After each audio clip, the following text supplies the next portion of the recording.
Alright, class. Next, andito na tayo sa, ano pa rin to, ano? Lesson 7 pa rin ito. Sabi nga natin, lesson 7 is composed of two different iterative method. We have the, yung kakadiscuss lang natin, si fixed point iterative method, and now we have the Newton's method. Sino naman si Newton's method, ano?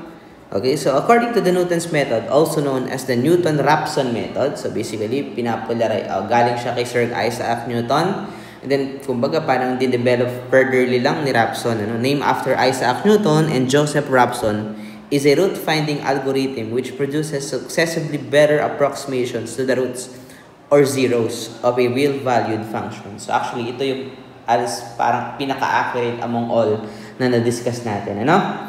So kaso, medyo medyo tricky lang ng konting-konti lang. Alright? So, okay, so Newton's method is a differentiable functions y is equal to f of x has simple roots a and b.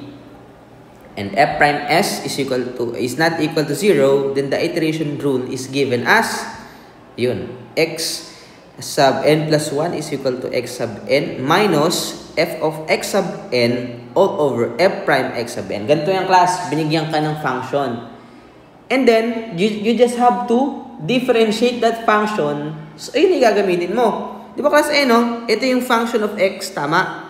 And then here, pagdating dito, ano nangyari? No? Di ba class, yung f of f prime na yan, di ba corresponds yan sa parang ganito yung class? Di ba y? And then kung i-derivative mo, magiging y prime, y double prime. Ganon, di ba class? Dini-differentiate mo siya.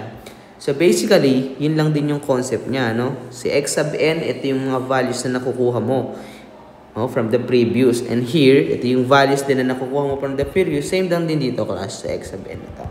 So basically, meron kang functions and then you just have to differentiate and meron ka ng equation.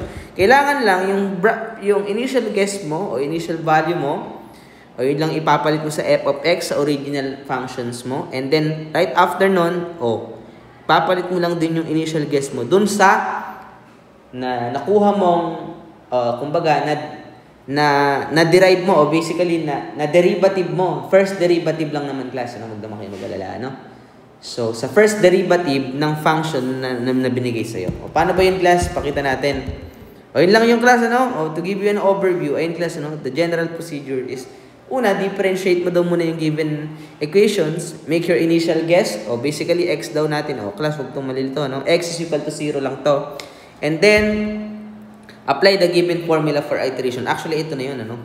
Si x sub n, ito yung initial mo. Ganon din dito, x sub n. Kaso, yung f prime na to is the, ano yun, class? Anong sabi doon?